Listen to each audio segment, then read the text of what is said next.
looking at the parental gestures is that group differences in child gesture production are not attributable to parental gesture production. So we see no statistically significant differences found in caregivers' gesture production. So this was part of a large-scale European project which was funded by the excellent science pillar, the Marie Skłodowska-Curie Actions project called DCOM, and our student Sarah Ramos-Cabo was the main researcher on that project, and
Language Acquisition and Language Processing Lab and training to present.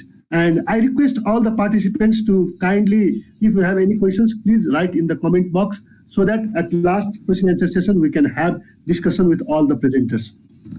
Thank you. Now, welcome Dr. Evelyn. Okay, let me go ahead and share my screen. All right, can everyone see that? Yes. Yes, okay, great. All right, so my name is Evelyn Milburn. I'm a postdoctoral researcher at the Language Acquisition and Language Processing Lab here at NTNU. And today I'm going to be talking about some of the research that I've been doing in collaboration with Mila and Valentin on idiom comprehension. And I've done this research in Norway, but this is also done in collaboration with Jim Magnuson and Inga Marie Eigsty at the University of Connecticut in the US. So thank you to them as well. Okay, so I'm going to assume that just about everyone here speaks at least 2 languages. And a lot of the time when we think about language, we think about the unit of language as being the single word. And a lot of the more recent evidence from psycholinguistics tells us that actually multi-word chunks are just as important units as single words when it comes to understanding and producing language. So when I talk about multi-word chunks, I'm talking about formulaic language. These are sequences that occur frequently in language, like fish and chips, common binomials, common phrases like don't worry about it, or additionally, common idioms like take the wheel. How you count these depends on sort of who is doing the measuring, but it's thought that these sequences comprise around 1/3 to 1/2 of all utterances, and that they aid fluency and speed processing by reducing load on working memory. So if you've got this chunk that's really common, you know how to process it. As soon as you encounter it, your brain's like, I know how to deal with this. Okay. So this recent focus on formulaic language as distinct units of language is especially important in a language learning context because adult language learners often have difficulty with formulaic language. I know I did when I was learning how to speak Norwegian when I moved here from the US. Adult language learners tend to produce fewer formulaic sequences than native speakers, and additionally do so in a kind of non-native fashion. They tend to rely on a small number of formulaic sequences and ignore the rest, and treat phrases as more flexible both lexically and syntactically than they actually are. So multi-word units, we know from experimental research, play a role in language acquisition, but this role might change based on characteristics of the learner. And particularly of importance for this research is that adult L2 learners may be less able to use multi-word units even when they're identified. So they can tell the unit is there, but they can't access the same processing advantages as a native speaker might be able to use during language comprehension. All right, so let me talk about idioms for a minute. If I show you the sentence, "My cat is on the fence," there are a couple different ways that you could interpret that.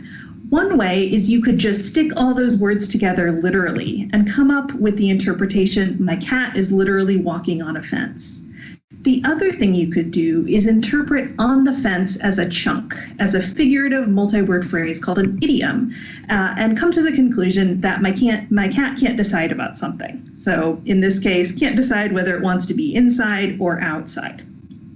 So this discrepancy between the meaning of the words in the idiom and the meaning of the idiom as a phrase creates difficulty for second language learners and also creates ambiguity. You don't know which interpretation is the correct one.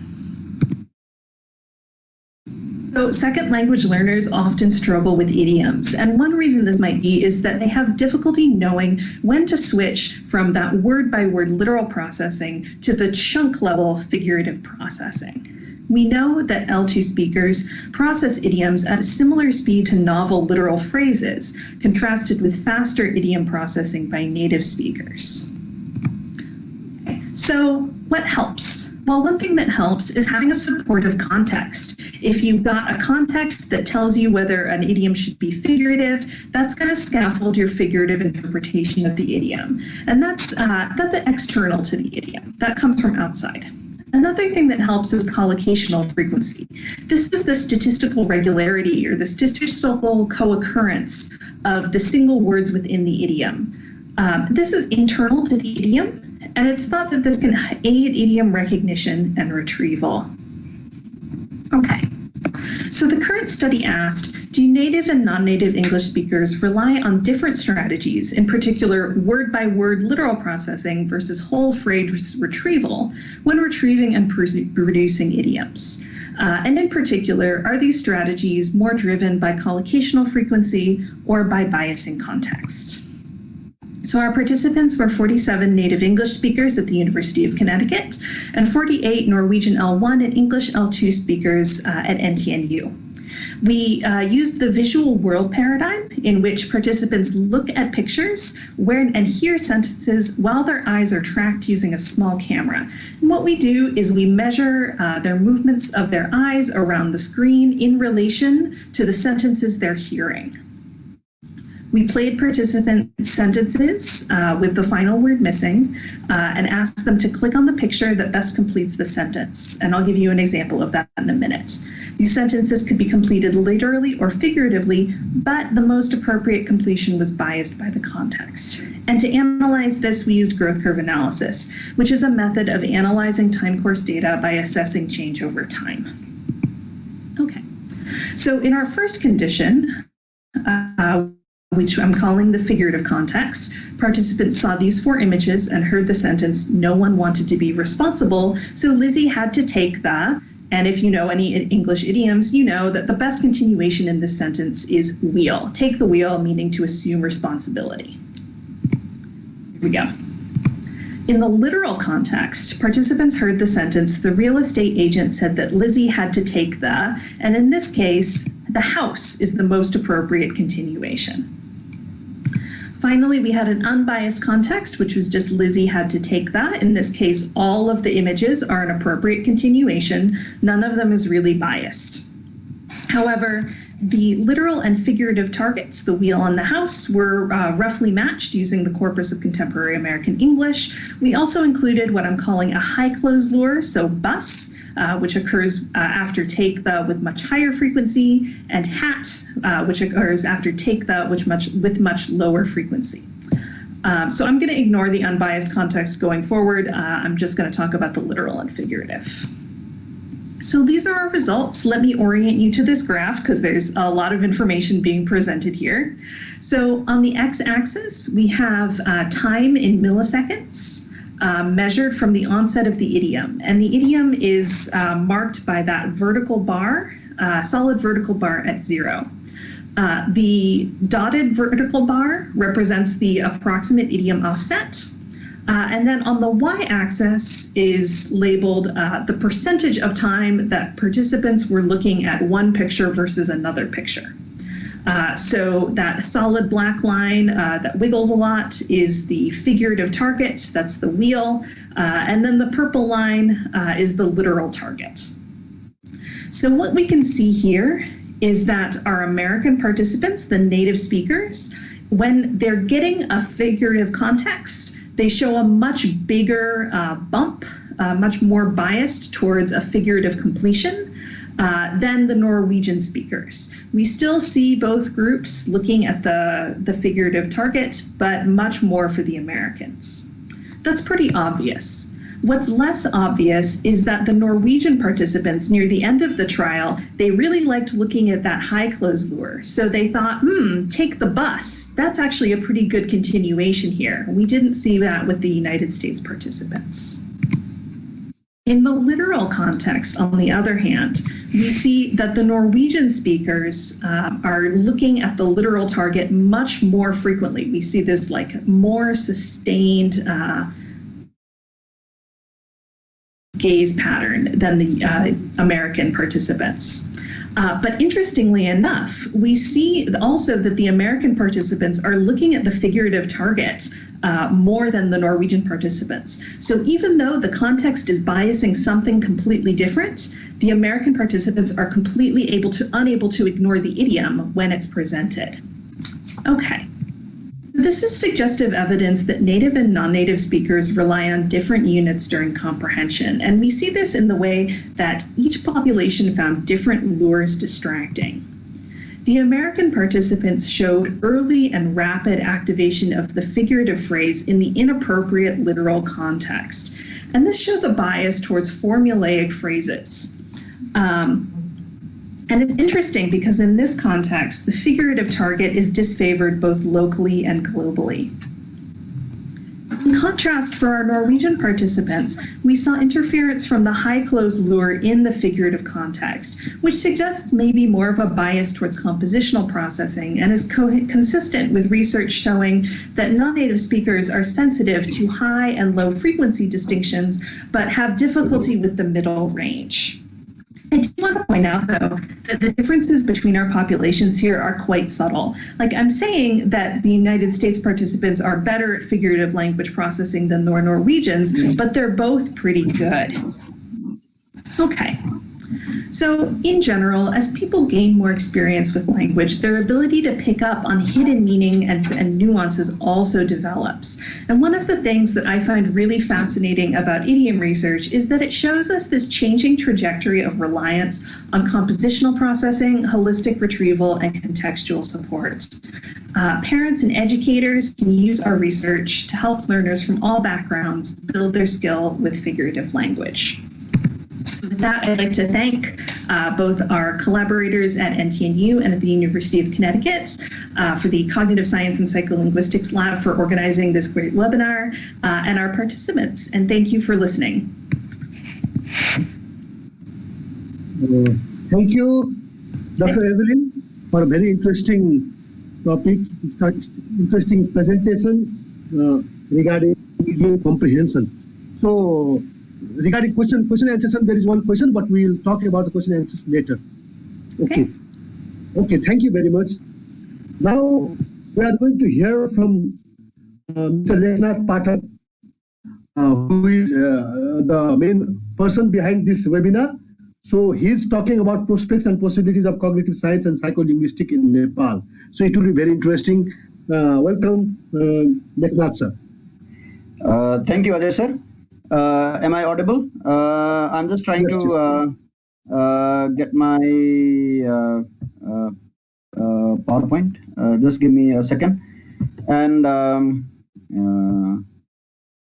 in the meanwhile,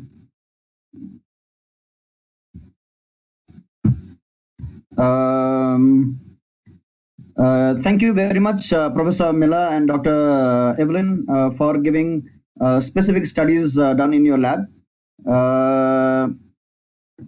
In my presentation, what I will try to do is I'll try to give an overview of a kind of work that we have initiated in our lab after I started this training students and let okay. In the meanwhile, I'm trying to load my slide, and then as this is happening, I'm also giving a bit of background and sharing other information also. The lab that I have started is in a very initial stage.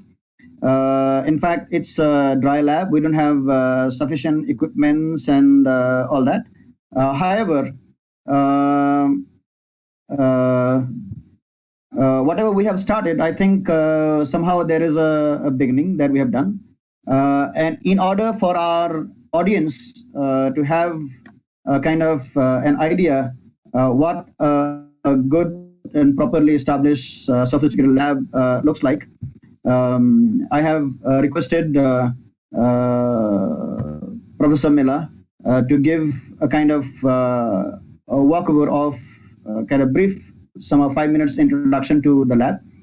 It seems one of our main guests, Dr. Lovedev Vasti, who is chairman of Language Commission, whom I had invited, and who has sort of expressed his regret that he won't be able to come because he said his program is clashing because he is giving a session to Far Western University just exactly the same time.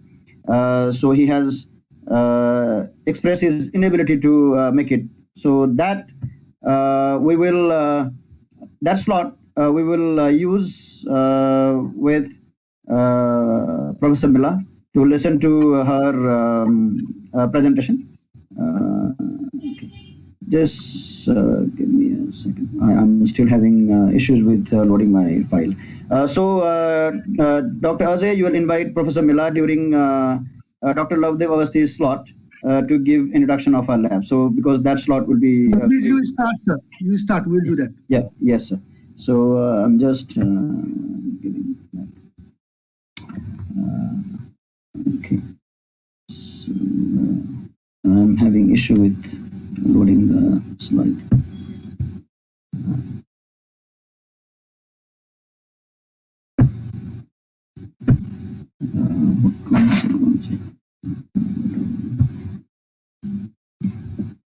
Excuse me for the delay. Somehow this is getting stuck up.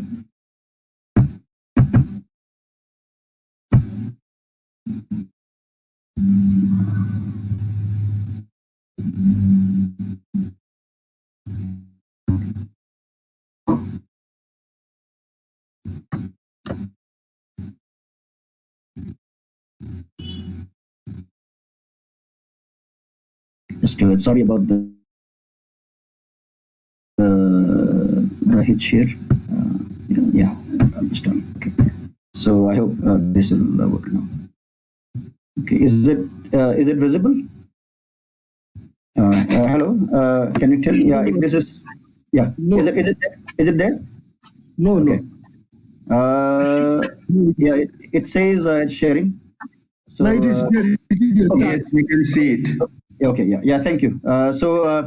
So what I'm doing is I'm going giving a quick walkover of. So for other general audience, so a couple of slides I'm using to give a brief introduction of what cognitive science does. Because as Dr. Ajay in the very beginning also mentioned that this is quite a new area for many of us in Nepal.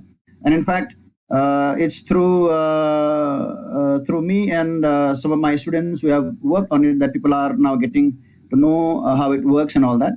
So a very quick walk through as an introduction of this field and what we have initiated in our lab and some of the works that we have produced. So I will not talk about any particular work in specific detail, so that we can do that in some other time. So it will be a general introduction to some of the works to familiarize with the work that we have carried out. So, so what is a cognitive science then? It's an interdisciplinary, multidisciplinary area of study that incorporates education, linguistics, neuroscience, philosophy, psychology, anthropology, artificial intelligence, all that area that helps us to look into the all about mind and brain, what goes on in the process in our all neural network and all that. So what is studied actually? So we study most of the studies we can divide into two part. One as temporal processing, another spatial processing. In temporal processing, how fast or how slow the information is processed. That is, how is information stored and retrieved, rehearsal or repetition, what a process goes in. Most of the studies talk about this. And so these temporal processing studies are done using mostly behavioral studies, whereas spatial processing studies, which looks at which areas of the brain are activated for different functions or where different representations occur, mostly the brain imaging studies. So how is it studied? So there is a brief quick look at some of the behavioral methods, some of the platforms. So we use mostly reaction time studies. Can you go in the full screen mode, please? Full screen mode. Oh, yeah, sure. Yeah, sorry about that. Okay. Yeah, thank you, sir, for reminding. Okay. So some of the tools that we use, application like DMDX, very commonly used. So PsychoPy, PsychTools, Pebble, which come ready-made, a mouse tracker, which I use. I tracker the image that you see here. So this image is the eye tracker that you see, some of the tools and platform that we use. And for more sophisticated brain imaging methods, EEG, fMRI, MEG, which are mostly used in medical field, are also used in sophisticated labs in cognitive science field. So some samples of journals which carry studies like cognitive science. So recently, 3 years back, Journal of Cognitive Enhancement has come up that reports of different variables that may increase cognitive skills. We have BLC that mostly on bilingualism, and Journal of Cultural Cognitive Science, where many of us have published. Some of our colleagues. So a quick on that. And then now in Nepal, so the beginning, as even my head of the department, Dr. Balram Prasad, also initiated, it all started this empirical, experimental, scientific research started after I came back from Norway and Hyderabad back to my university. And then I requested the former head, Professor Subramanian Dhakal, I hope he'll also join. And then he gave me a small space where I carried out. And then the first was a kind of international collaboration study that I will briefly mention later. And then after that, some students who started to work with me have started producing some work. And it was for, actually, I had started in 2019, but the department formalized by departmental decision on February 7. It just 20 days back, it was formalized. So in my lab, I mainly use mouse tracker, so which is a simple behavioral tool, but very sophisticated, that produces very rich temporal data. With recording of 60 to 70 hertz, I can easily record around 16 millisecond resolution of data point. So which can give a very very close to fine-grained study of cognitive processing. And I use mostly bilingual and multilingual processing in different conditions. So this is what I have started as a main tool. But as we start slowly, as we grow, maybe we might be able to add more sophisticated equipments that could be there. So in the area prior psycholinguistic work, it was also sort of my work where I looked at child language acquisition. So 3 studies were published in Nepalese linguistics. in 2004, 5, and 7, which were actually a longitudinal case study of one single child of language development. This was just a naturalistic recording, so it was not experimental at all. It was observation, so it was non-experimental. So even around that time, I didn't have idea what all existed. So I became familiar of that during my PhD program. So some of the works that we have accomplished in our lab. So one is a thesis, master's thesis on effect of first and second language mediated instruction in cognitive control, a psycholinguistic study by Savita Rizal, who has submitted this thesis. And so in this, this is the first experimental psycholinguistics thesis of the department done at the lab. The study investigated the effect of L2 instruction on L1 and L2 on 70 government school students and found that it enhanced their linguistic ability in L1 as well. And there was overall enhancement of cognitive skills in both groups of participants. So very often we say if we teach in second language, it will also badly, negatively affect first language. But we found that, in fact, it had a positive effect. Even the students showed better skills, performance in the first language also, those who were instructed in second language.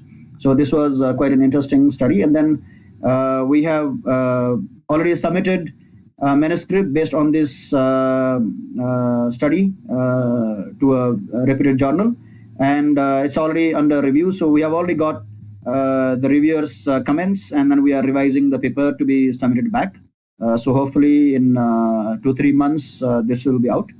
And another study that I carried, so I got a mini research grant from Research Center of Tribhuvan University to carry out a mini research. So where I investigated 3 languages, with how 3 languages are processed, and whether one language influences the other phonologically. So I tested Nepali, English, and Sanskrit. So this was a very similar design which I had actually taken up in NTNU.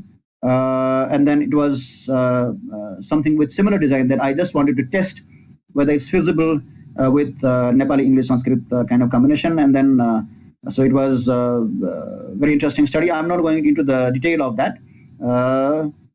So these are the 2 so far. The lab products, if we say what is the product of your lab, so these are the product. One is my mini research that I have submitted to the university, which has already been approved, and another is a master's level thesis that Savita has presented. So these are the first products of the lab that we have produced from this, the tangible things. So others are on the way. So and some sort of awareness kind of program, and people who heard about sort of my work and who invited to present and talk about. So I gave some talks and presentations. So, but before the starting of the lab, in order to train somebody, we conducted a study on bilingual stroke effect using mouse tracking on high and low proficient. And then this was a joint paper that we presented in 39th Annual Conference of Linguistic Society of Nepal in 2018. And later on, I also gave a talk on parallel language activation and cognitive control in bilinguals in ALT and Applied Linguistics Conference, organized by Department of English Education in TU. And then later, in one of the invited talk, I to give awareness, I talked on possibility of cognitive science in Nepal. It was an invited talk given on March 29, which was organized by Nepal Norway Alumni Association. And then a large school of teachers, so a reputed school, St. Xavier, so with Kathmandu University and other schools. So they wanted me to give a talk, kind of plenary, on science of learning. So I gave this on science of learning, approaches from cognitive science. So it was a plenary given on Jain school teachers, workshop of some 6 leading schools of around 500 teachers. So some of the awareness and some effect, some different aspects that is possible to be done in case of Nepal was presented.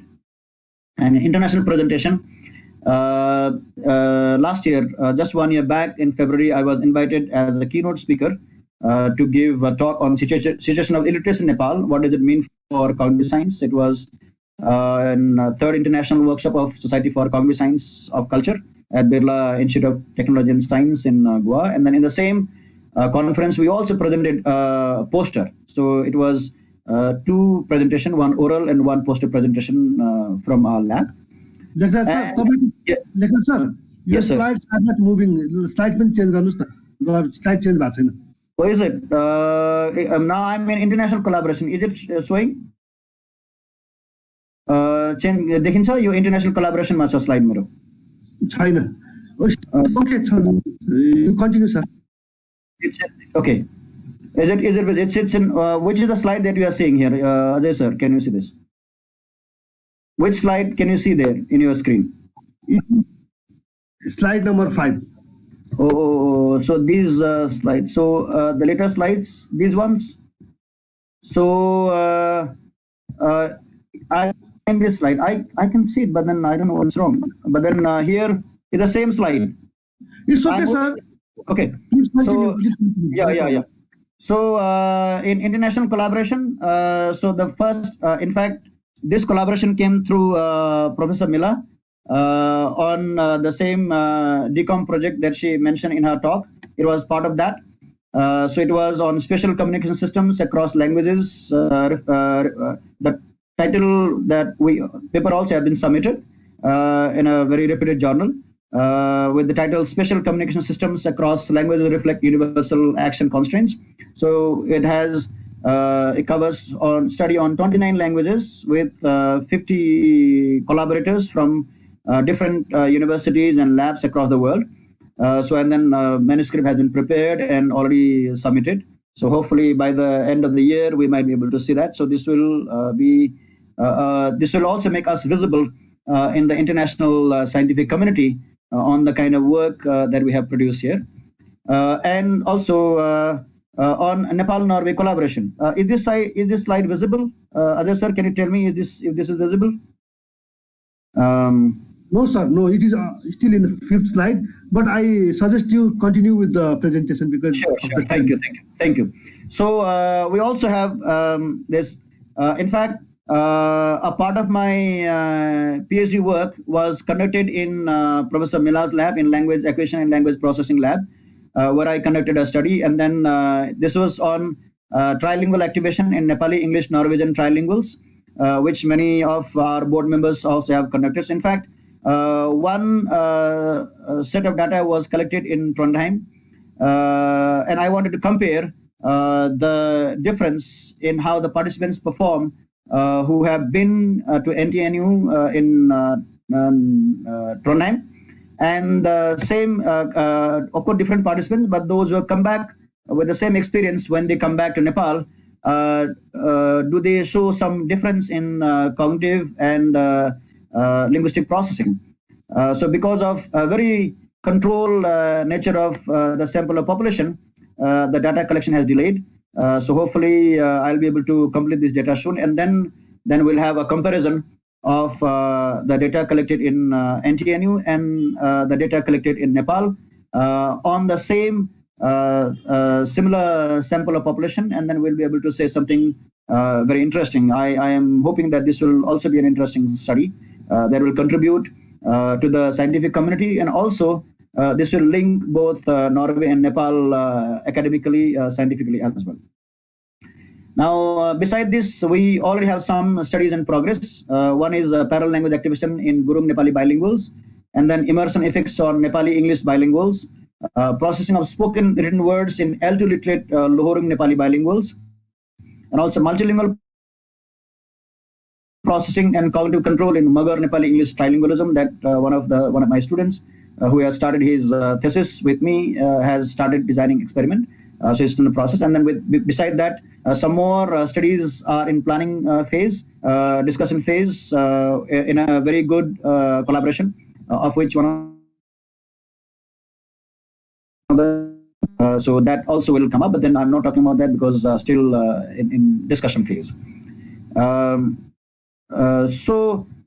With these, the possibilities for Nepal that I see where we can lead is, so it's a virgin land now for cognitive science with tremendous potential, so like our waters. So some of the following fields can be studied using the tools, techniques, and methods of cognitive science. So we can use this, we can enter in education, So like studying of early education to various stages, mother tongue education, multilingual education, even AI, robotics, computer science, psychology, linguistics, anthropology, economics management, even language, how language shapes our cognitions. We can study speech language pathology. In business studies, like what are the consumer behavior and production perception, even health, mental health, dementia, autism, dyslexia. In culture and its influence on our cognition, even ethnicity. Is there ethnic variation in cognition? How do various ethnic groups perceive each other? Or even forensic. So cognitive science tools and techniques can be very effective in lie detection and all that, so which can actually add more to forensic studies as well. So there are a lot of studies that I see here. So if you can see, if you're not seeing it, so I've almost come to the end of it. So in this slide, I have some lab members. So there are three members who are active. One is Poshak Pathak, who is an A-level student, who is intern and who is involved in most of our projects in data analysis and even collection. And Savita Rezal, who has just submitted her thesis, and Hari Bahadur Alemagar, who is MA student and who has started working on his master's thesis with me. So thank you all. So with that, I have come to the end of my presentation. And so later on, you will hear more about the lab in NTNU in a later session. So thank you very much. And sorry for the slide that got stuck up. Thank you, Leknath sir, for your very much illustrative presentation. And I, on behalf of being the moderator, I'd also like to ask your pardon for these technical issues. So we are also learning on this aspect. So as suggested by Leknath sir, now I request Professor Mila to present regarding her lab. So that would be interesting to hear. And after that, we'll go ahead with the part of the presentations. Okay. Thank you, sir. Okay, so can you see the web page? Yes. Is it visible? Yes. So there are no slides. I'm going to talk, but this is our web page. The Language Acquisition and Language Processing Lab at NTNU is the oldest and the best equipped experimental lab in Norway, dealing with language. We set it up in 2005, and Leknath mentioned that this is pioneering work. When you decide to set up a lab which uses advanced methodologies, there are a lot of things to think about, and the road to this is very tough. And I really admire his initiative, but this is something that we've been through. At the moment, so the number of lab members varies from year to year, depending on both faculty and junior and senior researchers affiliated with the lab. At the moment, we have 5 senior fellows, and you've seen 3 of them already in the presentations today, 5 PhD students, and over 10 master students. We are very well equipped. We have Tobii eye tracking systems, 3 eye trackers produced by Tobii, and an iLink 1000. We also have EEG equipment and NIRS equipment. And we also have a fur-hat robot, so a social robot, which we acquired recently. This equipment actually allows us to study language behavior, and this is primarily in terms of the time course and quantity of language produced, or when you're studying gaze behavior, you're looking at eye movements, but you can also work with how language is instantiated in the brain, and one can use neurophysiological measures of language processing, responses, brain responses to language stimuli, as well as neuroimaging, for instance, which we can achieve using our most recent edition, the NIRS equipment. So we work on a number of different topics, but mostly we are interested in language development. This is how language develops in children, and specifically what mechanisms underlie successful language outcomes. We are also interested in how language breaks down in developmental deficits, also how adults process language. We have worked a lot on bilingualism, and specifically the specific type of bilingualism we have in Norway, but also learning second languages, for instance, for both children and adults. Recently, we produced interesting research on language attrition in first-generation speakers. These are immigrants who move to another country, and we already have evidence this is a growing field in research, namely looking at how you sort of lose your language. This is an inevitable process which happens when you're extracted from your community of speakers, and they're very interesting phenomena that can be observed in these first-generation L1 speakers, first language speakers, who sort of behave differently linguistically from the first language speakers in the respective country. And we have conducted research on deictic terms in Spanish, for instance, terms like this and that, and how these attrited language users use those terms. And this is different from, in comparison to the Spanish speakers in Spain. We recently started a large-scale European project looking at how digital technologies impact on language development, and this is a novel topic both on the European research scene, but also on a global basis. And we also have research on semantic composition processes, how language units combine to produce meaning. And here we study different types of expressions and of different sizes, for instance, getting to discourse. We have a substantial research output over the past 2 years. We've produced over 35 research papers published in prestige, high-impact outlets.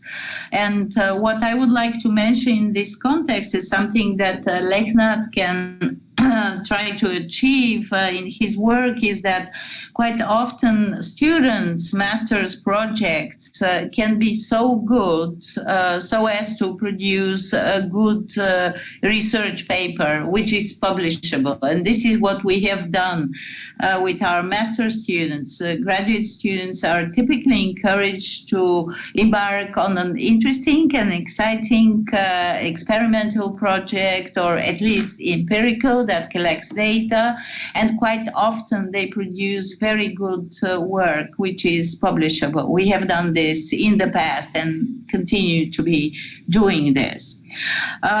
We have a growing number of alumni. Over 15 PhD fellows have completed their doctoral projects under our supervision.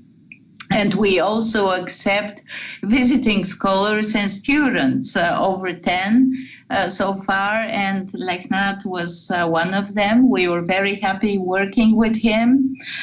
We have many grants, so I can try and show the current projects. We have one 7 framework program grants and 3 Horizon 2020. These are the most prestigious European projects. We have worked on 5 grants from the Norwegian Research Council, as well as 2 Erasmus Plus grants. And we are very much looking forward to collaboration with the Cognitive Science and Psycholinguistics Lab at Tribhuvan University and Leknath, who is our own Language Acquisition and Language Processing Lab alumnus, who visited with an Erasmus Plus grant.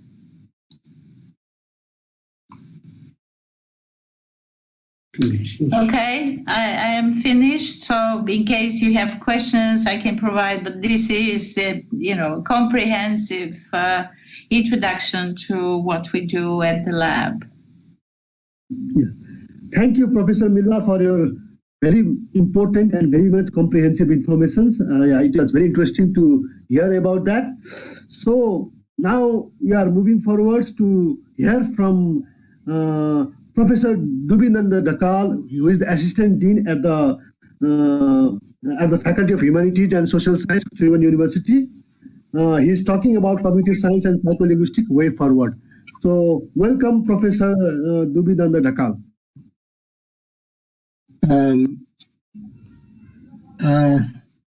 Thank you for. So am I audible? Yes, sir. Yes. Yes. My sincere apology because I couldn't join from the beginning. So I think many scholars, number of scholars from Norway and some other parts who are joining this discussion. I'm very happy that Leknath Sharma Pathak has started working in the area of cognitive science and psycholinguistics in Nepal for a long time, because I know that he started working in the area of psycholinguistics.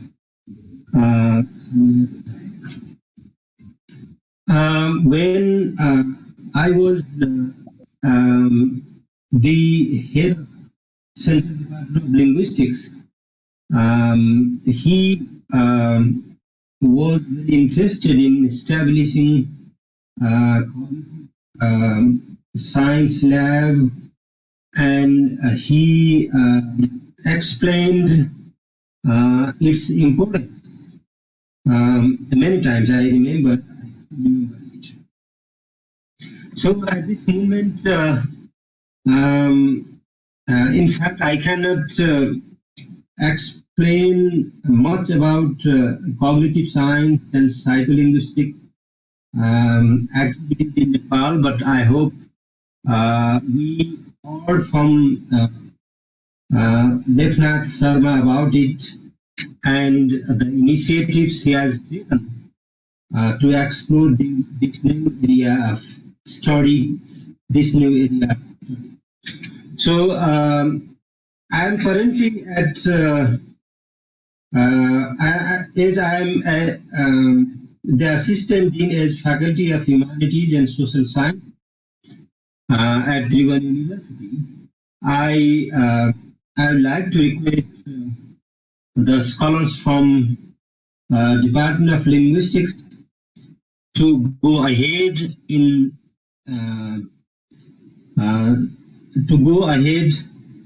this area, so that we can relate linguistics to some practical fields like we can relate linguistics with some other disciplines such as medicine, education, and so on.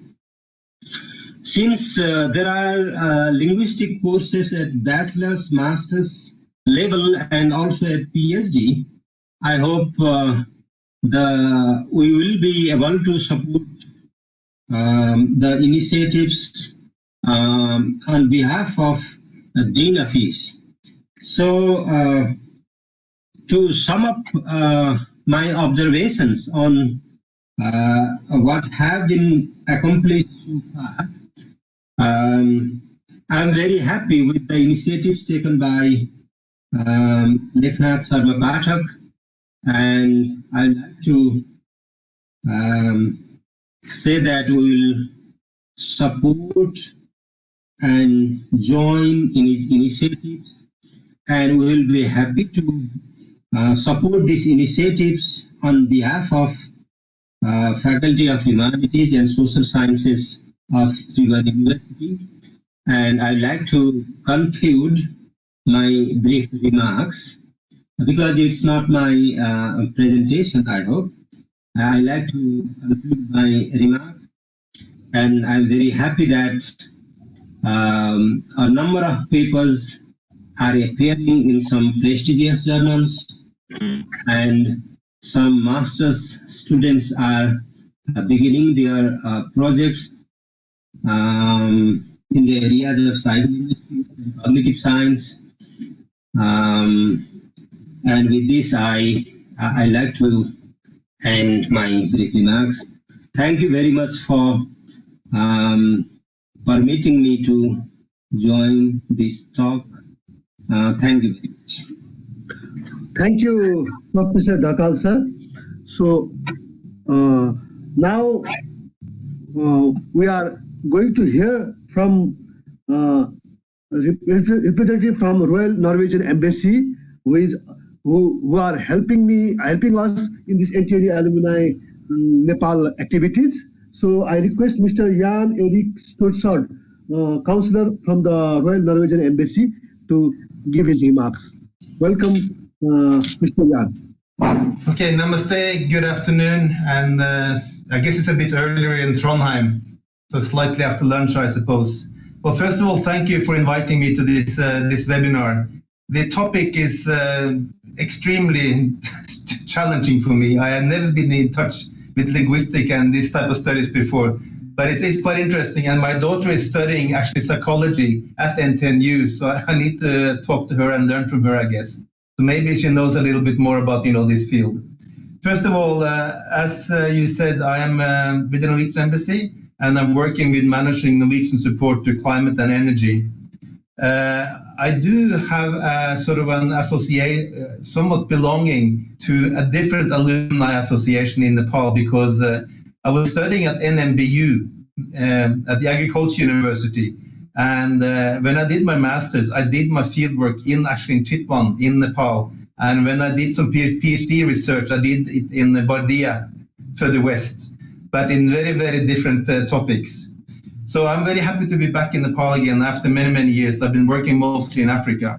But first of all, again, thank you very much for inviting me to attend this webinar, and also many greetings and best wishes from the Norwegian ambassador to Nepal, Bjørn Lars Johansen. So he also wishes you, good luck and all the best with this. And for me, it's quite interesting to hear all this very, very rich collaboration between Norway and Nepal in so many different fields. The embassy, obviously, we have the strategy. We have what's called a partner strategy, and we are focusing very much on good governance, education, mostly primary education, and also then energy and economic development. But in addition to that, there's a lot of other activities being supported by the Norwegian government in Nepal, including many NORAD programs, and I'm sure that Tribhuvan University and also yourself, Kathmandu University, is actually benefiting from some of those programs. And I know that the NTNU is also involved in some of these programs. And just a few hours back, I attended another meeting with the new Vice Chancellor at the Kathmandu University and some of his old colleagues from NTNU. So I see there's a rich sort of collaboration between Nepal and Norway in many, many, many fields. And I really wish you all the best, Leknath, for your very inspiring and enthusiastic presentation. I'm sure that Tribhuvan University and your new lab will definitely greatly benefit from both your engagement, but also from the planned collaboration in the future with the NTNU and the colleagues at NTNU. So by this, I wish you a nice Friday afternoon and good luck. And I hope to see you again and also be able to attend other meetings and maybe eventually meet you physically. We've been sitting attending these virtual webinars for the last 12 months, and I'm getting a bit tired of this. I really miss meeting people and to see people and see their hands and interpret their hands and their smiles and their eyes and everything. So all the best and wish you a very successful webinar. Thank you. Thank you, Mr. Jan, for your very interesting remarks.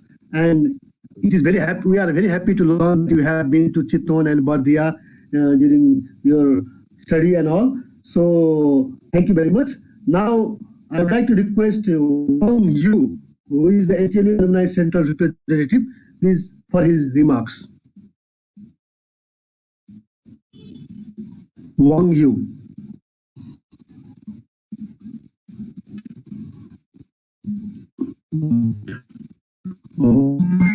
Sorry, I think he hasn't joined here. I could not see him. Now we are heading towards the question and answer session. I have just got 2 questions yet till now. Anybody who has questions, please kindly type in this chat box. So there are 2 questions. Both are to Evelyn. The first question by Srishti Singh. She says, I want to ask about learning L2 idioms. It is a prevalent problem with my learners and myself. Could you please suggest ways for L2 learners to learn idioms, especially when they are not living in the L2 speech community?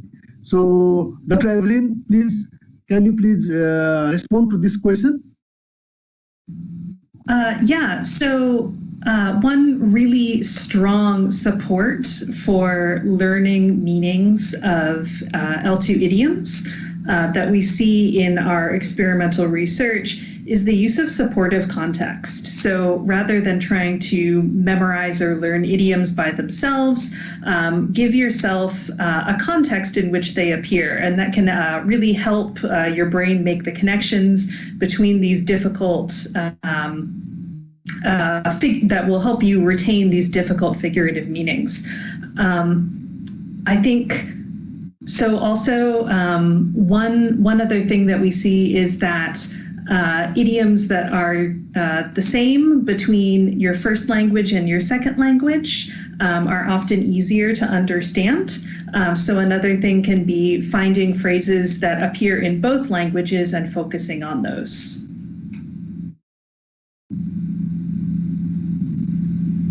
Thank you. Now another question again from Krishna.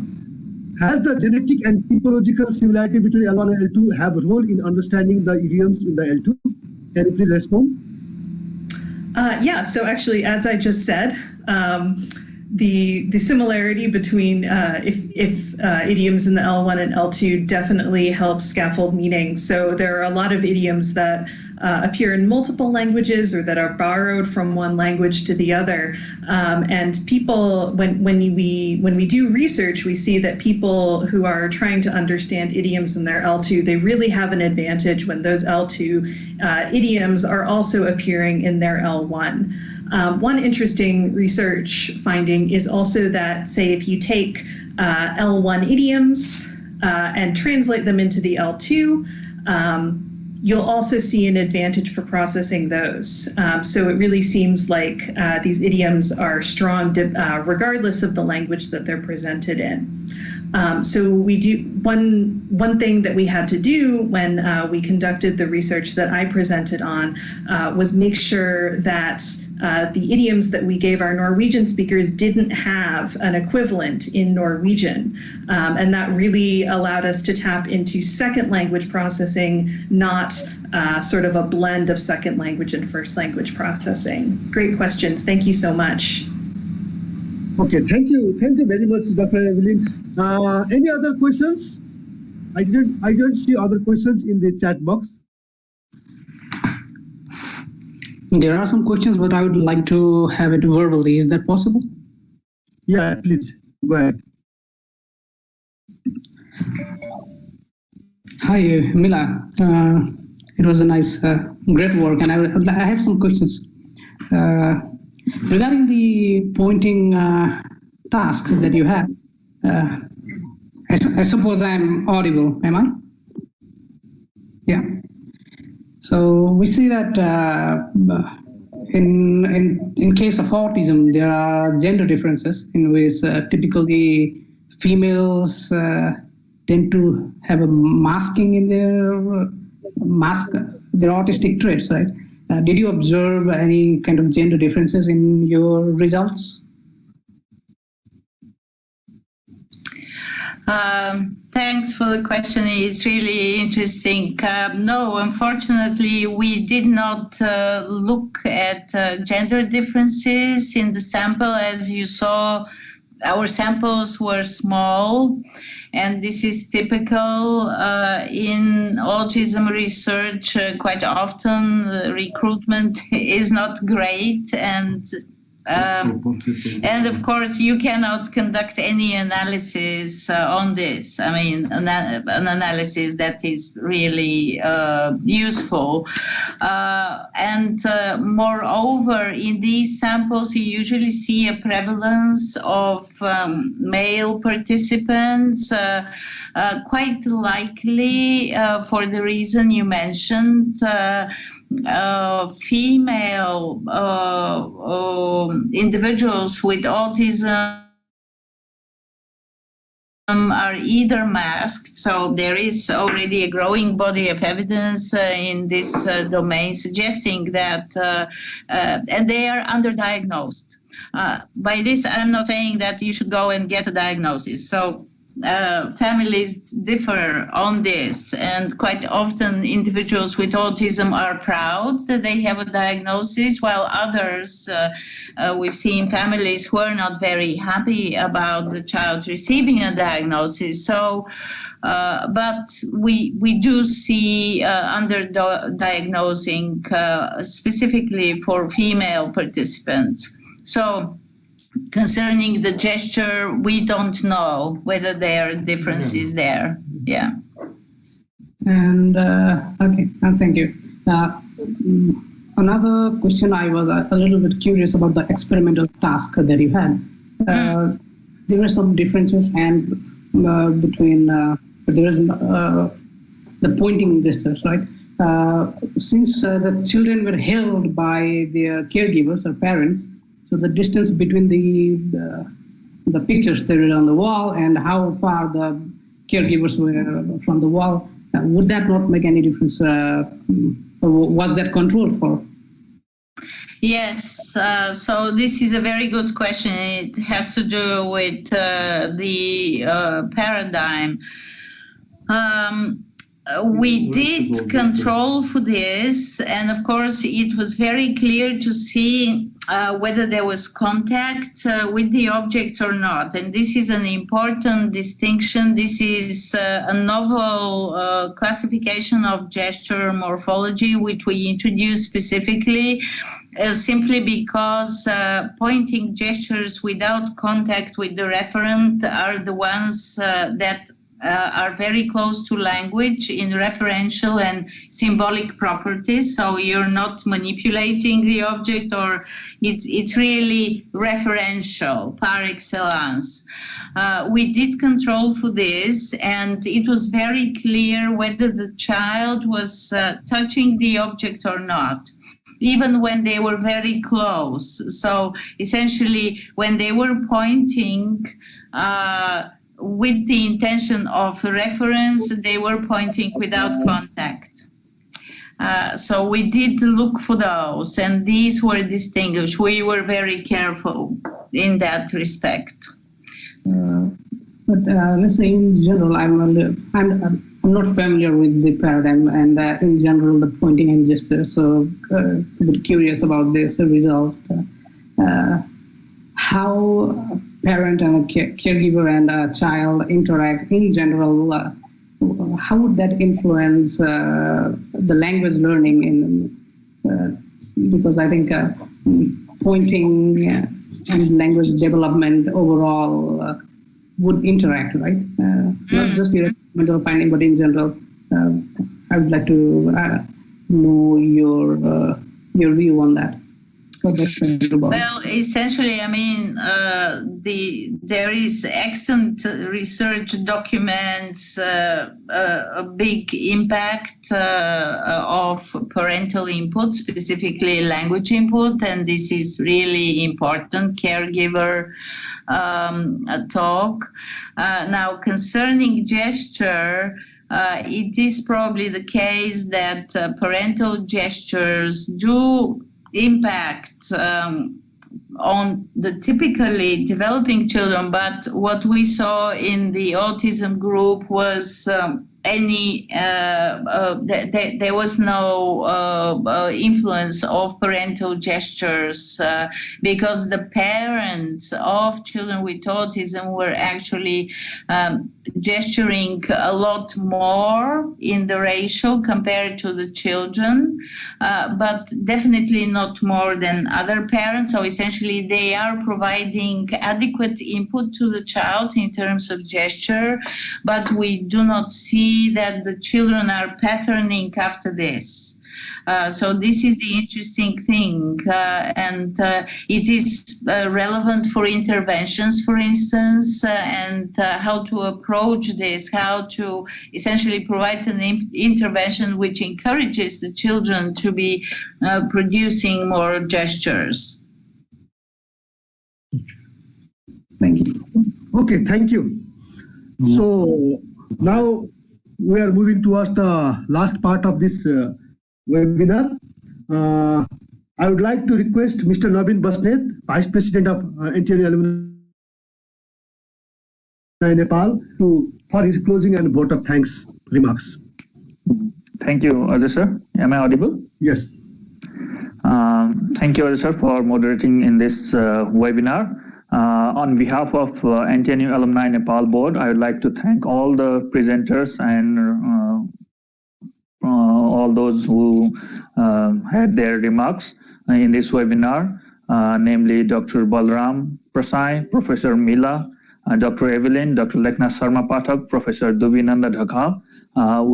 We'd also like to thank representatives from Royal Norwegian Embassy in Kathmandu, Jan Erik, and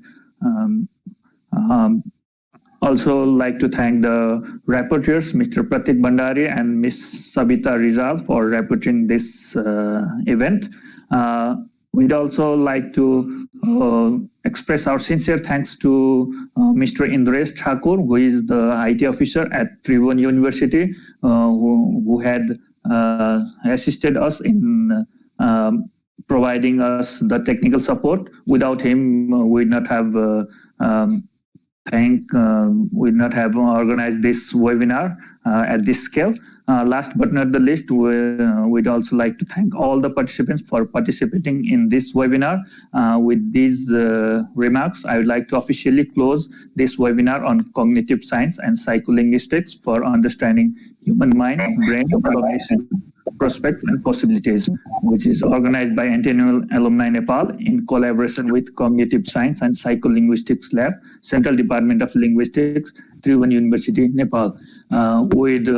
We hope we'll see you all in our next webinar. Thank you and namaste. Thank you, Navin sir, for his closing remarks. And on behalf of this being a moderator, I would like to thank all the presenters, all the participants, and technical support given by Mr. Indresh Thakur and rapporteurs Mr. Pratik Bhandari and Sabita Rizal.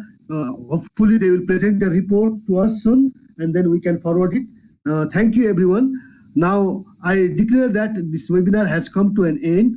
I request NTNU alumni members, NTNU alumni Nepal members to stay on this for small review meeting and others may leave. Thank you.